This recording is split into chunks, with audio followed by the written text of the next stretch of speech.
All right, folks, welcome back to Friend or Foes series In the Trees versus Team YUBI. I am your friendly neighborhood shoutcaster Sharugan, and I have joined me again, Torres.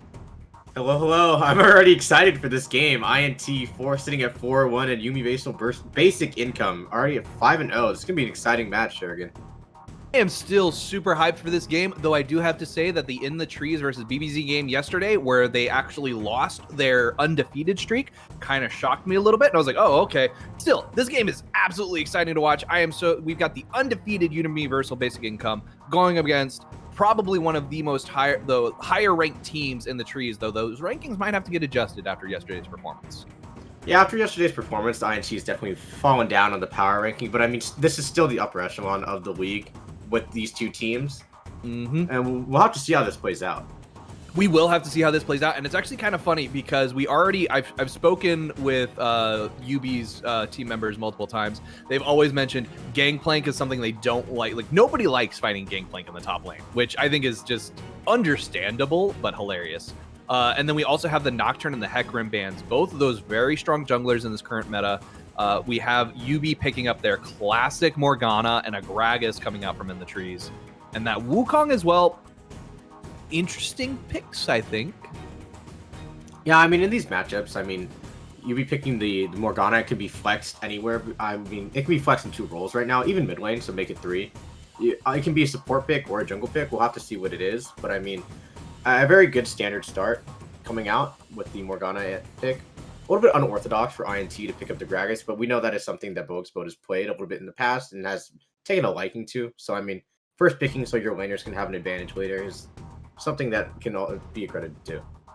It is a good pick, and I actually think it's kind of a Morgana pick is also a nice counter to it, just because of the fact the Black Shield will negate the displacement by a lot of Gragas's abilities.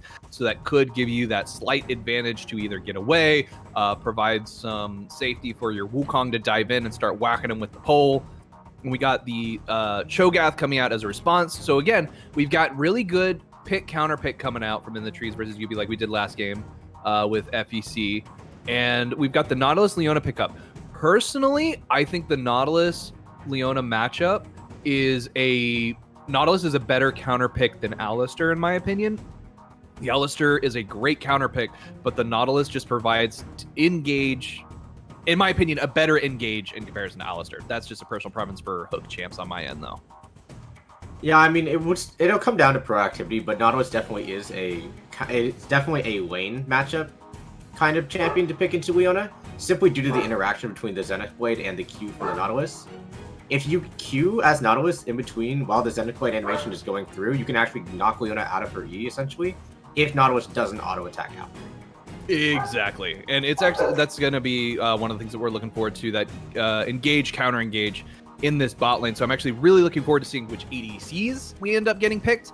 In the meantime, we do have the Samira and the Corki taken away, and the Victor Cassidy as well.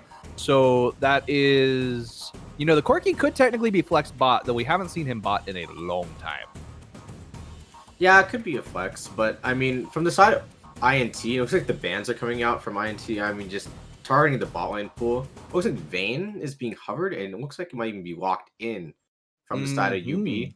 Something that, I mean, the way YUBI's comp is getting drafted right now is really just peeled for Vayne. At this point, looking to shred that tank and Cho'Gath and Nautilus, which honestly is a good pick, and if it gets out of lane towards the mid game at a somewhat even state, I feel like this Vayne will have a lot of protection, especially with the Morgana shield. She'll be able to shred apart this Cho'Gath and Nautilus and end up winning the team fight, but I mean, we'll see what happens with the rest of the draft. Exactly, and I honestly think that once Vayne starts to come online, that Cho'Gath is going to be in such a poor position. If I was Cho'Gath, I'd probably take something like Stride Breaker, which I know is not a meta build for him, just because of the fact he's going to have such a hard time engaging onto this comp, because you've got the lockdown from Morgana, the lockdown from Leona, the knockup from Wukong, the knockup from Vel'Koz right here. So once Vayne starts coming online, that Cho'Gath is probably going to be close to half health before the fight even starts. Yeah, especially with just how things are going to be playing out. I mean, from the side of INT, you have like a lot of engage and from the Nautilus and the Gragas, probably with this flash. But you also have some peeling with it, as the Caitlyn can set up zone lines with her traps. The Cho'Gath has a zoning Q, and the Syndra just with that massive stun, if she stacks up balls around the Dragon and Baron pit, it's just going to be very hard for YUBI to get in. But of course, with how YUBI is drafted, with the Morgana and how slippery Wukong can be, I feel like that this either team comp can go either way. It is such a huge swing both directions. Based on these right here, do you have a particular favorite, Torres? I'd like to see YUBI win this out. Personally, my faith lies in INT, but I feel like YUBI's macro is a little bit better, and it'll come down to if they can survive the early game. But if they can survive the early game and play a pretty good mid game, I feel like YUBI's going to take it. I think that we're getting close to that point where Team YUBI, if they start going 6-0, maybe even go all the way to the playoffs undefeated, we might actually see them play Yuumi at some point, which would make me really excited. So I got to put my money on them. All right. With that, I think we're ready to hop onto the Rift. All right. You know, this is kind of interesting because we're not seeing the 5-man stack coming out from the side of In the Trees. They're definitely looking for that early invade top side. I have a feeling they're going to go straight for this Wukong, and our poor top laner is going to have to be very careful. Yeah, it looks like Q swaps just instantly flashes over, trying to catch. Yeah, that is a nice flash. We had Nautilus start Q, and that's an Ignite coming out in First Blood going over to Syndra. I mean, First Blood for INT, very well prepared 1v1, just level 1, mind me.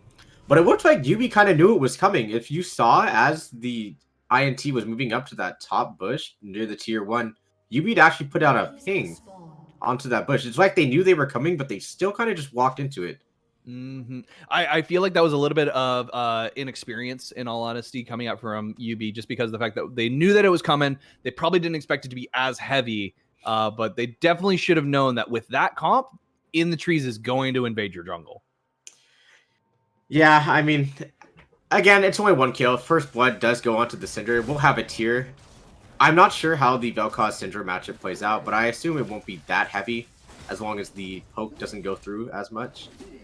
So from personal play preference, I'd have to give it to Syndra, just because of the fact that I feel like Vel'Koz's abilities are a little bit harder to actually hit, because you do have to factor in angles and a little bit of geometry. You got to go back to that high school mathematics and whatnot in order to really make sure you're hitting the awkward angle cues. While with Syndra, right there, you can see you just drop a ball down, it's going to appear where you want it to. Yeah, I can see where that's skewed kind of now, but also I'd like to see the Morgana, as well as something I want to point out is that the Morgana actually does have flash available. Obviously has flash available because she's level 2, but the Nautilus does not, and she passed in the right there. We got the level 2 engage coming up from Leona. She's going to dive in kind of deep, though. She's getting really close to tower range. That is a lot of damage as the Jeff Gamer takes a massive amount of damage out of Nautilus's health. Kenny Hammerspike is really low, high as well, though. That could be a heal. That is going to be a flash coming out as well. That was a very back and forth fight. Jeff God Gamer putting in the work. Brian Sang doing his job as well. I mean, really good from YUBI taking that level 2 aggression and punishing INT's early invade. They know that the Nautilus has no summoner spells and just went straight on. We got a knock up right there. Sorry, I thought that was going to be a harder engage. We got a flash coming out from Bo Explode, flash coming out from Civlock, and that is going to be an escaped Vel'Koz. Yeah, a good gank opportunity from Bo Explode, forcing out the flash. Maybe we'll see a repeat gank later, but I mean, in the end, it's YUBI who's actually winning out in the lane in the bot lane. It seemed that INT had picked for a counter lane, but of already losing 3 minutes into the game. So exactly, that was a massive amount of damage coming out from the level 2 silver arrows from Jeff God Gamer to just absolutely shred the Nautilus. They managed to hit level 2 just slightly before, which with Leona, you can't let her hit level 2 first. You've got to make sure that you're the one in control of that lane, because she's wearing the Dark Souls skin, first of all, which is very terrifying. Like that was a smite battle, and Bo Explode picked it up. Yep, I mean, Utility Monster kind of just walks away, as he's already asserted his dominance kind of on Bo Explode, aside from the smite fight, is a level up on him. Exactly. Has to be a little bit wary. I mean, he does have no flash, he gets caught in a Morgana binding. That Morgana early is still a little bit scary. Morgana early is very scary, and just as a general rule, Morgana lockdown and AP damage is a lot more than you really expect. This top lane is going about how I expected, with the Wukong starting to fall behind Broccoli. We do have about the same minions, but the health amount is just, it's obviously in the favor of In the Trees. Yeah, I mean, a little bit of what you would expect with the Cho'Gath with the grasp, but also did you also note the summoner choices up on from the Wukong on Team UB? So there is no flash on him. I did not notice that right away. That is actually an interesting thing to point out, just because of the fact he does have that ignite. So it looks like he was going for the kill lane. I'm not sure he's going to be able to get that though with the way things are playing out. Yeah, it's kind of just evening the wave, kind of just stacking it here, knowing that his jungler is on the bot side of the map, looking for a little bit of a freeze. But he can also just look for an item spike and try to attempt to knock down Brock Lee before he starts stacking up those minion eats and getting too much health. But I mean, we'll see how the Wukong plays out. Yeah, we're definitely gonna have to see that. Right here, we've got Utility Monster hanging out in the wings, trying to get some vision off. It looks like they're probably gonna go for this early dragon as quick as possible. Yeah, they're just gonna go ahead and start it up right away, not even gonna bother waiting. This is probably the earliest dragon we've seen at just 5 minutes into the game. We've got Bo Explode jumping over the wall. Bo is level 4. That is a smite battle, and Blue steals it. That is going to be Brian Sang going on to Bo Explode, trying to assert his own dominance. That is a lot of damage coming out. Brian Sang has no health, though. That Black Shield does not protect you from AD damage. That is going to be a Hammer Spike going down, as well as a double kill goes over to the Nautilus, but the fight is still going, as we've got Evolved Noob and He Who Slaps coming in once again to continue this fight. Sivlock is trying to get away, but he's getting locked down. There is a lot of damage on the side right there. Just look at that. That is another kill as Sivlock takes down He Who Slaps. I mean, honestly, it's just tragedy for Yubi on that side. But I mean, INT overstays a little bit, gives a little bit more kills over to the side of Yubi. But I mean... And we've got Freelancer in the bot lane. He didn't TP down. He just walked, so that is still available for him to go up. He's taking some free damage from Evolved Noob, though, but he doesn't have to worry about too much, as there is no mana available for spell casts. Yeah, I mean, it was a great macro play from UB. The intention was there. They knew they had the push on the bot lane, stacked up the minion wave. Mid was already pushed out. They get the first move, start the Drake. Just, there were two mistakes in that. One, the miss smite. I mean, honestly, that's just a 50-50. You went for it. No one pulled the Drake. That's... Yep. It's just a little bit of a mishap. You were a little over. There we go. We got the hook coming out as Sivlock gets locked down, but we do not have any engage available from Kenny Hammerspike because he's just too far away. There's that little interaction. But as I was saying before, something some people didn't notice was actually the wave state of what Wukong happened. What happened with Wukong's wave. He allowed that wave to shove, and he took an early back while Brock Lee was still topside. Yep, and we got the double knockup coming out from the side of Yubi as they take down Brock Lee. Yeah, I mean, Morgana really just showcasing why she's so strong in this meta and really what this comp is going to be playing for. It's really, Utility Monster is straight up living to his name. He's playing Morgana jungle, he's making the roams, and whoever he locks down, and in that example, in that fight, the Wukong just knocked him up, stalled for a little bit, and was able to land the Morgana Q from out of frame, and it was just an easy pickup with the Ignite. And already we're seeing Jeff God has finished his Noon Quiver, and we've got a Bammy Cinder on the side of Leona. So Brian Singh is going probably for that Sunfire Cape build. Either that or maybe Chem Tank. Yeah. I would go Chem Tank personally now that I'm thinking about it. Looking at this, you just need that extra engage. Yeah. I mean, I think it's a good idea to go the Chem Tank because while you get more kill pressure from the Wukong due to the Ignite, you also lose a little bit of the engage and the surprise factor you have from the Wukong with the flash.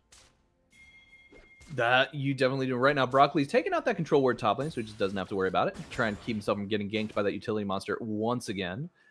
Probably going to look here over by Rift Herald, then head back to his lane.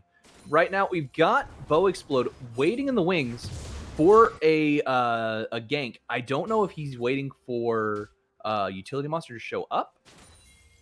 It looked like he was waiting just more for... There we go. We have the nice lockdown from Utility Monsters. They saw that engage coming. There was an ult coming out from Gragas right there. That is a lot of damage. An Ignite has gone out, but we have a continued engage as Brian Sang is just having to back off. TP from Evolved Noob is going to hit the Morgana. That's a lot of damage, but it's not going to be an ult coming out just quite yet.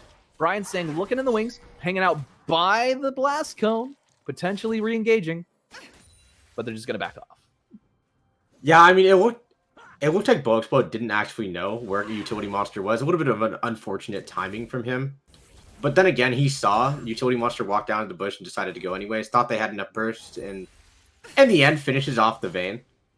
But I mean, it goes for like a 1-for-1 trade. It's a 1-for-1 trade, taking down Jeff God Gamer, kind of asserting your dominance in there.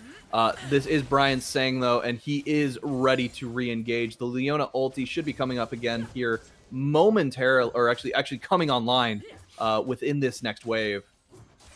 And Yeah, once I mean, it does, you can already see interject.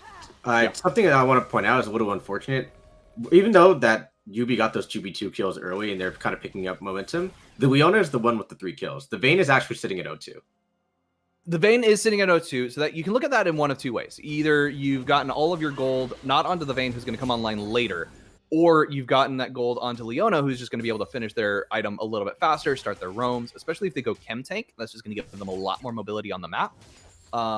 We have not seen a lot of aggressive roams from the side of YUBI as we did in last game. However, I think that is a lot due just to these team comps where you need to protect that Vayne. You need to make sure that they're staying alive in lane. Yeah, I mean, to go to that point, to interject on that point, I feel like that Leona should be roaming a little bit more to the mid lane as the Cinder is kind of just open to free ganks, especially with that Morgana and the Leona roams. If you just walk over as Leona with your aura, you just kind of free up a kill. Mm-hmm. And at least burn a flash. And the Vayne, honestly, has enough pressure and is safe enough without the summoner spells on Nautilus to just walk up and lane. Mm-hmm. And you know, one thing I did also notice that I want to point out is that not only does Leona have the 3 kills, but the Nautilus has the 3 kills. So this is the support kill lane rather than ADC kill lane. Yeah, the support's feeling pretty good with a little bit more gold under their belt. So here's something I think Team YUBI is going to be doing a lot this game. They're going to be pressuring these Drakes and basically going for them as early as they can and trying to force fights around them, which I think is going to work out in their favor. Yeah, I mean, I don't think Team YUBI is actually trying to go for this fight right now, simply due to the fact Wukong has no TP, and he's just sitting up there on the top side, kind of slowly gaining an advantage. But I mean, True. all in all, I mean, if their health bars do get low enough from this poke that the Vel'Koz is dishing out when the Morgana, I mean, they will end up going for a fight. They will end up going for a fight. This is a 4v5. However, Wukong's going to get a lot of free damage on that tower in the top lane. That is a nice fight. That is a smite coming out. Blue team takes down the dragon as we have a huge Vel'Koz ult, but it gets stopped as it gets knocked up. That is an Infernal blazing as that Infernal Drake is going to be what comes out. Jeff God Gamer is putting in the work, diving in, does not manage to get the Condemn out. Evolved Noob gets knocked up, and that is going to be taken down by the Silver Bolts. Yeah, I mean, Vayne just goes untouched in that fight. Really just really good pacing and just really movement and positioning in that fight. I mean, yes, Utility Monster does go down. Yes, he misses the smite. But I mean, in the end, it's a lot of kills going over. Essentially, what is a 4v5 going over to YUBI. Mm-hmm. And that is going to be an easy 4 plates down on that top turret. So that's going to put Freelancer pretty far ahead of the Cho'Gath, I would think. Or at least about even, because they have the same number of kills, but 10 CS difference. Yeah, that should put him pretty far ahead. Yeah, you can see the tide of YUBI really putting their lead to use. That 4k gold difference, well, it may sometimes not be a lot. But you can see with the first mythic items coming out from Team YUBI, you can see they are very ahead of Team INT. They are. And so even though we do have Vayne not quite having the same number of kills, there is going to be a Chem Tank coming out on Leona for Brian Sang and Jeff God Gamer picking up the Shield Bow. We've also got the Leandries coming out for Vel'Koz. So those guys are already online, and we do not have a finished item yet on the side of In the Trees. Yeah, and it looks like INT is making their way towards mid lane. Looks like they want to gank this Vel'Koz, who now has no flash. They definitely want to gank this Vel'Koz, who has no flash. He's got no way of moving around. He just gets bounced back and forth, back and forth. Siblock taking a lot of damage. We've got Utility Monster trying to put in some work, trying to help him out. That is a nice lockdown and a Dark Harvest stack over to the side of Utility Monster. Gragas Bow Explode is going to have to go in just to try and protect Evolved Noob. That is going to be a lost control ward for the side of In the Trees as well. But other than that, that fight went very well, much the way INT wanted it to go. Yeah, very much in the way of INT, ended up picking up the kill. Bow Explode was trying to give over the kill to Evolved Noob to try to keep his lane dominance, but I mean, in the end, the kill goes over to INT and they walk away from it. Exactly. Gold on your team is gold on your team. It does matter where, but not all the time. You can totally see, after those bot and dragon fights, you can totally see a flip of what it was happening earlier, where Brock Lee was getting pushed in, but it looks like I might just have to eat those words, as Freelancer kind of takes a little bit too much damage. Freelancer taking a lot of damage, getting into risk of being taken down by that Chomp, and so he has to back off. Utility Monster backing in that Tri-Brush, so they were there in order to gank if necessary. But I think this bot lane is pretty well locked in. Oh, here we go. Utility Monster walking into lane, trying to get off. That is a spell shield coming out, allowing them to lock down He Who Slops. But He Who Slops is going to have to flash out in order to get away. That is going to be a kill as Kenny Hammerspike goes down. And then we've got Bow Explode once again here as well. And that is a TP coming out from Syndra just to try and keep this fight going. But we've got YUBI backing off.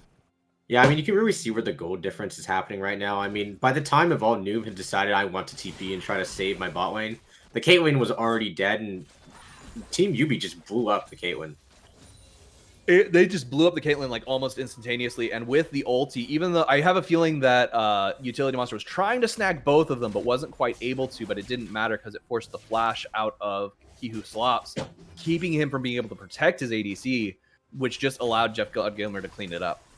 Right here, we got another gank in the mid lane. Bow Explode diving in. That is a nice ulti, knocking back. Poor Sivlock just getting bounced around. That is a Caitlyn ulti coming out as well, doing a lot of damage. And that is going to be a huge amount. Canceled auto to give the kill over to their jungler. Yeah, it was a great kill on the side of really just punishing Sivlock without having flash from the last gank. But also, a lot of these turret plate, well, not turret plates anymore, but a lot of this turret damage and these waves are going onto the Sivir, who's free farming in the bot lane.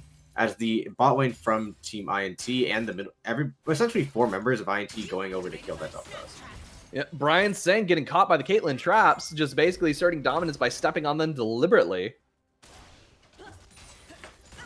And then in the bot lane. So this bot lane, I think, is pretty much well won for YUBI, and I think YUBI's definitely taking control of this game. In the trees, though, is going to become a little scary as time goes on. We've seen some really good hooks by He Who Slops. So if he's able to get that Nautilus hook onto Jeff Godgamer or onto the Utility Monster without the Black Shield available, that could turn the fight around. Yeah, I think this mid game is actually going to be very interesting, depending on the macro decisions that are going to be happening. As the Drake comes up, INT looks like he's taking a recall. Looks like Broccoli's taking a recall in order to TP with full utility and efficiency with the gold he has in his pocket. But I mean, something I wouldn't mind seeing, as I might have to eat my words. Here we got a Chem Tank coming out. Zenith Blade locked down from the Leona stuns. That is going to be a very, very dead Bow Explode as he just gets completely obliterated. There was no time for him to react. Yeah, so, as I was saying, I don't think INT is going to look for a fight anymore after Bow Explode going down. Is due to them having 2 Drakes and them having a little bit more of a mid/late game comp. I would have liked to see them just collect some farm waves, shoving in the waves, getting experience in gold. You say that, but I think we are going to have a flash as Cho'Gath was going to try and flash in, chomp that dragon to bits, but didn't quite work as he goes down. Yeah, I mean, a little bit of a mistime. Broccoli definitely could have had that. Just the vision was a little lacking, a little bit of a mistimed thing. But I mean, what I would have liked to see INT do is, due to the fact they have 2 dragons early, I think they were in a position to give up 1 or 2 Drakes. The position to give up 1 or 2 Drakes, and they should have probably given that one up, but I definitely see why they wanted to fight for it. Just kind of keep asserting, hey, we're still in this game, we're still here, you've got to actually be worried about us. And that is a reset on the blue buff. Oh, salt to the wound. Took it too far away. That is going to be a mid turret falling, as well as we've got both top and mid turrets down for in the trees. Already with both of those lanes opened up, it's going to make it that much easier for YUBI to pressure this bot side in order to force these next couple of Drakes. It looks like Q swaps. A little bit ballsy from him trying to stay in there. Just a little bit. He is a Nautilus, so he does have a couple of escapes, so I can kind of see why you would do that. This is going to be a bot turret falling here momentarily as well. So with all the tier 1s gone on the side of In the Trees, they are now on the back foot.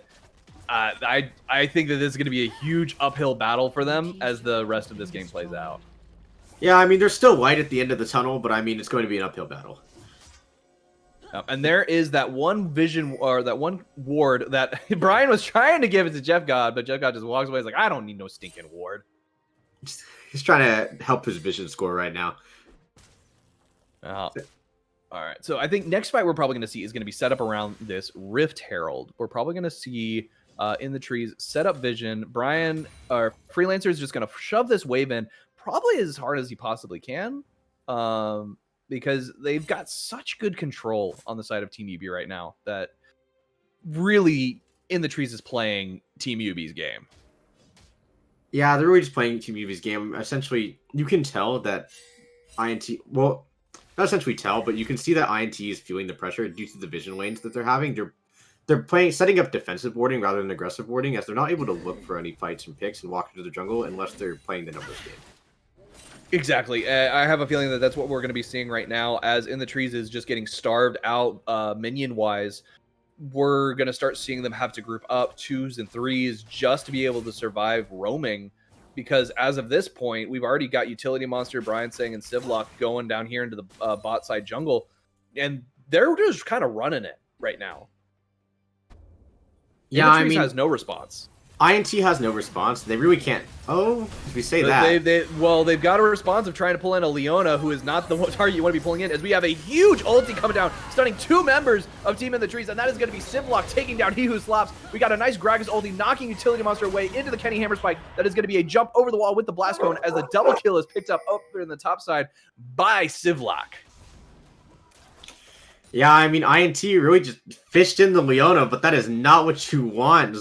As they burst, throw out a couple spells, and Leona really only lost like 10% of her HP, turns it around into an engage. Yep, right there. Brian Sang is taking a lot of damage right there. The Eclipse does come out in order to kind of mitigate most of it, and that is going to be a easy walk away for Brian Sang. Yeah, I mean, INT really just looking for a way to claw back into this game, but I mean, can't find their opportunity, at least not yet. They gotta wait. Mm-hmm. This Vayne has already hit 2 items, and during that last fight, Vayne was just shredding apart Team INT. They really were, and by pulling in that Leona, she basically functions as a second ward because she's going to survive that hard engage. You're not able to burst her down. So they were already able to see, oh, we've got 4 members of In the Trees over here, just dropping a blind ulti onto that bush. They're just kind of... They should have known that was coming, honestly. Yeah, I feel like a lot of this game is going to be dictated and accelerated just depending on what happens with this next Drake. INT might fight for it, as they can push themselves to soul point, but if one of them dies, it might just be an instant turn onto the Baron. It might be an instant turnaround onto the Baron, and in all honesty, if I was In the Trees, I'd wait for them to start up this Drake, because you have the damage, I think, at this point, that they could probably burst the Baron down, and I would just trade Drake for Baron. Yeah, it's pretty... I feel like Yubi's thinking, like, if I go get Baron, we have to end this game soon. I mean, it's going to be playing on misplays from INT. But on the same... Because it'll put them on Soul Point, and essentially Soul Point is better than Baron. But, I mean, it's just a gamble you have to take. But it looks like they're just going to take the Dragon and go for stacking in the fights. Yeah, we've got a...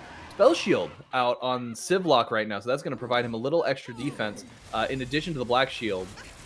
Right now we've got In the Trees clustering on the bot side. Brian Sang flashing in on top of the Evolved Noob. Evolved Noob getting stunned almost immediately. That is a nice hook coming out from He Who Slops. Manages to hit Jeff God Gamer, but Jeff God Gamer does not go down. He manages to shut down Gold going over to Nautilus as...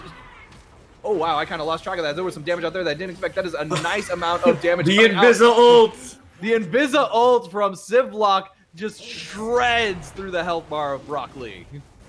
Yeah, I mean, Team Yubi kind of just charging straight forward at INT. INT having no real response until the hook comes out from He Who Swaps. But it seems like the team wasn't really ready for that.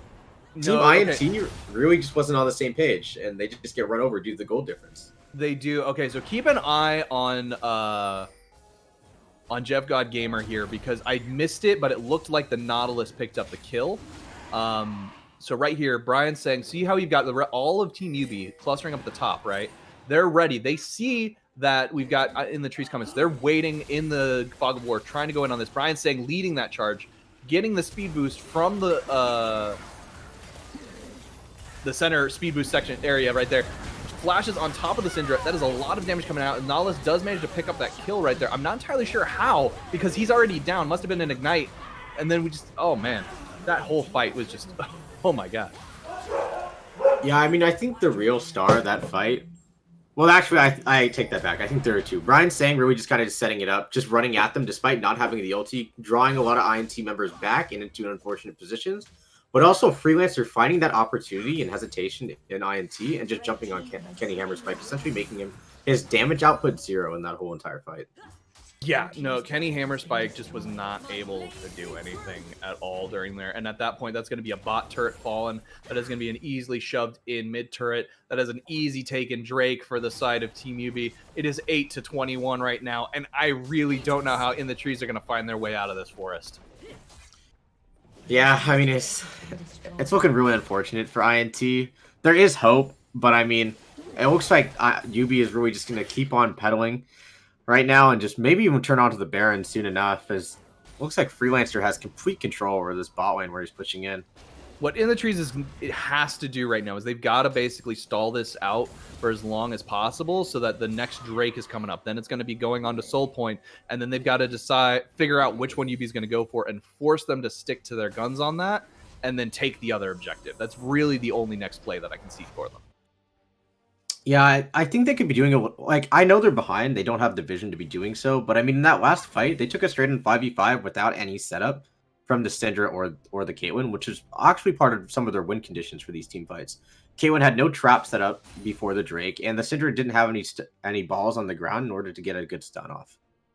Yeah, there was no prep on the side of In the Trees. And I feel like any number of those could have basically funneled Brian Sang into a position where he was either walking right into the Cho'Gath, walking right into the Gragas, and away from the Caitlyn and Syndra, but just didn't. They really got to get their proactivity game out. Really do, and it looks like... Look at the damage Morgana's doing Bow to that Explode! Scuttle. Bow Explode almost getting caught out, dodging a Zenith Blade, dodging an ulti, getting hit in the face with the shield stun. That is a Condemn coming out onto Broccoli. That is a lot of damage coming out onto Bow. Bow goes gold in order to try and survive. We've got He Who Slaps taking a lot of damage as well from the Vel'Koz, trying to escape. That is an ulti coming out. That is a stun coming out from Evolved Noob to try and take down Brian Sang. Ulti coming out from Syndra doesn't manage to take him down. That is a 2 for nothing for the side of YUBI. Oh, the blocked stun. That was a beautiful black shield from Utility Monster onto Jeff God Gamer. Kenny just hit. Oh my Kenny's god, Utility getting Monster. blown up. Oh my goodness. YUBI really just shoving down INT's throat. They are just shoving this win down INT's throat right now as they just take out 2 inhib turrets and 2 inhibitors at the same time. They are easily set up to take Baron, easily to set up themselves for Dragon's Point. For Soul Point. It's just, you've got so much on the side of Team YUBI right now. But look at those gold bounties. Those are some tasty gold bounties. If In the Trees is able to pull off a team fight here in the next couple of minutes and somehow manages to pick off the members of Team YUBI, that is a lot of gold that is going to swing this game possibly in their direction. Yeah, I mean, that's INT's way back in, stalling the game, getting those gold bounties, playing the waves a little bit more effectively. But, I mean, at this point, the gold difference is too much, and INT is just throwing pebbles from across the river at YUBI. They really are. There's just so much tank on the side of Brian Sang that he's just able to rush in as headlong as he wants. And like I said, remember how I said that he was a Dark Souls boss? Look at that skin right now. That is a Dark Souls Leona that you just do not want to fight. Yeah, I mean, Team YUBI really just showing how they're leagues ahead and just leagues better at the macro play and decision making. He Who Slaps getting caught out, trying to escape. Oh, that was Bow almost walking into a binding. It's just tragic. I'm just waiting for YUBI to start the Baron. It looks like they are going to start it now as the bot wave crashes in. There's nothing for In the Trees to do right now. They can't step up and contest this. They can't fight it. This is going to be... They're going to take Baron buff. They're just going to shove this down top lane, and that is going to be a top inhibitor gone here momentarily. And once that's gone, it's just YUBI ending the game whenever they want. Yeah, I mean, INT is just struggling to keep these waves pushed. It looks like YUBI is just making their victory march kind of towards on the top side. Just setting everything up nice and neat, sinking the waves. Something you really like to see this game closed out, but you can really see their macro decisions really just shining here. You really can't, and I love the positioning of Brian Sang, putting him in that side alcove just to try and basically catch anybody out on the side of Team In the Trees as they are pushing in this top turret. That is a nasty scene. That is a huge lockdown as Civlock just takes down Evolved Noob. There was nothing for Noob to do. Once you get hit that Morgana Dark Binding, there's nowhere to go. Right there, we've got poor, oh no, Broccoli getting knocked down as well. We've got He Who Slops taking a lot of damage, and oh my goodness, there's just a lot of kills going all over the place. Double kill over to that. Kenny Hammerspike getting taken down by Leona. Double knockup coming here. We've got a golden bow explode as they're just going to try and wait for him to come out. That is a bounce, but he doesn't knock them into the fountain. That is a Nexus explosion. Man, what a game from YUBI. Absolutely trampling what we thought was the top of the table of the Heroic League. Showing who's on top now. They are, and I don't know if that means that In the Trees has gotten shaken by their defeat by from BBZ last set, or obviously the Universal Basic Income is here to stay. Everyone's getting a Yumi. Doesn't matter who you are. Just look at that magic damage. It's disgusting. Staying up with the mid laner. That is so gross, as almost the entirety of Team YUBI managed to pull ahead of the top damage dealer on In the Trees. Even Leona dealt more damage than the Wukong. Yeah, I mean, just the macro decisions from YUBI were just so much better than INT. INT kind of picking a little bit unfavorable fights, not really playing to their win condition, and just going for a little bit of solo queue-ish plays. You can see Bow Explode going for steals because they're feeling behind. You can see the bot lane just losing out early. The mid lane with a little bit late rotations, and overall, YUBI punished that. They did, and I think one thing that you absolutely can't discount is just how effective this Morgana jungler is. The Morgana jungler is able to move around the map so effectively, provide so much CC for their allies, and so much anti-CC with that black shield that they're able to essentially walk into lane, secure a kill, walk out, and go steal the rest of the jungle. Yeah, Riot, we're gonna need a hot fix on this real fast. if she can full clear better than Olaf and just take the crowd before anything happens, I think there's a little bit of a problem. I don't mind that Udi or Hecarim meta if we're gonna see this more often. Definitely. Not much more to say on this. This was a very nasty game on the side of Team YUBI, just absolutely crushing In the Trees. So with that, we're going to take a quick break, and we'll be right back with an interview. Stick around.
folks, Chris Edgeworth here on the interview desk. I'm joined by the victorious Civillock. How you feeling after that game?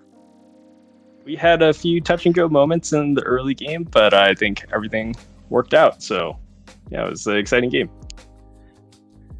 So, now I want to talk to you a little bit about this draft that you put together, especially coming against such a wounded but dangerous foe in the trees. You put together a really interesting draft. Talk to me about what you put together here with all of the damage dealers here. Yeah. So going into this match, we definitely were not going to underestimate INT. I think they're definitely one of our strongest competitors in this tournament. So we did a lot of prep for this draft. Their jungler, I think, is really their superstar, and we definitely want to target that with the Hecarim. We were kind of expecting a Sejuani lock-in, but that did not actually happen. And with the Gragas locked in, we were pretty comfortable countering with Morgana. We think Morgana is really strong in this patch. We were actually playing it before the buff, just because she does something really unique and really strong in the jungle. She just clears really efficiently, provides a lot of utility, and she's also really flexible within the draft since she can be played in basically 4 positions. So it just hides a lot of our hand. I really do enjoy the drafts in this game on both sides. I thought your guys is more fun. Theirs seemed like sort of stick in the mud. Yeah, we got to have a lot of fun. I could have seen that anywhere. My support was very, very happy that Maokai was banned. He's been released from his verdant prison and got to play a fun champion this game instead. I think you mean Elderwood prison. Sorry, I've been playing a lot of TFT lately. But yeah, I mean, Brian's been a killer on the Maokai. So let me ask you about your champion pick, though. Another champion that I've been a big fan of since release is the Vel'Koz. So you picked the Vel'Koz into the more, let's say, meta pick of the Syndra. What do you think about this matchup, especially given how you played it out? End up with the Magi's. I think I'm a little bit cursed. So I think the only time I get interview is when my team gives me the last big counter pick, and then I get solo killed. I guess this time I didn't get solo killed. I got killed by Gragas. When the Predator tech, I haven't really played against that before, and it really caught me off guard. So huge props to that. I basically just died twice because I thought I was fine, and then a super fast Gragas just showed up and obliterated me. But yeah, I think this is a really strong matchup for Vel'Koz. Vel'Koz, I think, is kind of slept on in especially this level of play because he does a lot of control mage style things, but at a longer effective range. So in the control mage mirror, I kind of just do the same thing that Syndra does, but from a safer distance. And of course, you don't have Syndra stun, so you don't have that reliable follow-up and proactive pressure. But Vel'Koz is just so good at neutralizing that and then showing up in team fights in a big way. And I think that's how it played out. Certainly, it showed up with how your teammates played it out. I mean, you have all the good, fun frontline stuff with the Leona and the Ignite Wukong, which is super spicy as well. I mean, Bo was so kind as to give Utility Monster several taxis to the backline, so we much appreciate him for those ultimates. No flame, of course, but yeah, you gotta watch out for the speedy fat man, especially when you're playing Vel'Koz the mid lane. He'll come out of nowhere. He'll get you. Yeah, for sure. Let me ask you about now. You guys are definitively top of the mountain. How does it feel to be in control of the league like this? I mean, I definitely don't want to feel complacent because we've had close games, and I think a lot of them have looked decisive because YUBI has really strong macro and we're good snowballing advantages. But there's definitely a lot of games where we've been challenged in lane. There are some really strong laners, and I think we can definitely just fall apart early. And I think into definitely recognizing that today with their really well-prepared level 1, seeing that we fanned the same way every game and exploiting that. So that's definitely been raised some alarm bells for us. We're going to think about mixing up our strategy a little bit and keeping things fresh. All right, well, Civillock, thank you so much for joining us for the interview. Good luck with the rest of the season. Any final words before we step away? Yes, by special request from my teammate, Jeff God Gamer. He told me to say this, so one spicy thing. Hit us. That's it. One spicy He told me to thing. say one spicy thing. I did. Obligation obliged. So Boom. There you have that's it, it. folks. Thank you very much. All right. Well, folks, don't go anywhere. We'll be right back very soon with Game 3. So don't go away. Thanks, Chris. Awesome. Thanks.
Hello and welcome. FOS is back, and we have Team Spear versus Pentakill. Please, I'm ready for a fantastic game of League, and I'm here with my best friend, my teammate, my second in command. Thanks. How you doing today, man? Yo, what's up? It's me. I guess I'm second in command now. I thought I was first, but interesting. Hey, we all get to be first sometimes. It's like a rotating position. I understand. But we're facing with the two best teams in the league in both of them, okay? Where it's a 1-4 team versus a 0-5 team. So they are by far the best, if we're using golf rules, of course. Well, I actually cast a Team Spear yesterday, and I was really impressed. I feel like they had some decent improvement in their macro, so I'm really interested to see what they're going to do here. And Pentakill Teemo is a returning team, so let's see if they actually have improved from what they learned from last season. Plus, they have really good names, and I always appreciate that. Really? Well, last time I talked to you, you hated the names. It's like Boner Mommy. I always shout out to my boy, and who else? Well, trust me, I do hate them. I do hate them, but in this case, I'll make an exception. But what do you think of the band so far? I like all the bands. Rel, I think, is one of the most, I think, probably the best support in the game. Set is, in my opinion, a little weak, but it's a good flex pick. Sivir is very, very good. Fits in a lot of comps and that kind of stuff. Good pick. A Navy, a lot of people are playing it. Hacker is the best wrangler in the game. And Thresh is a bit interesting. I think that Carrots plays a lot of Thresh, though, so good band so far. And then we have a B1 on the Volibear, so basically it's really good to get a flex pick out early, so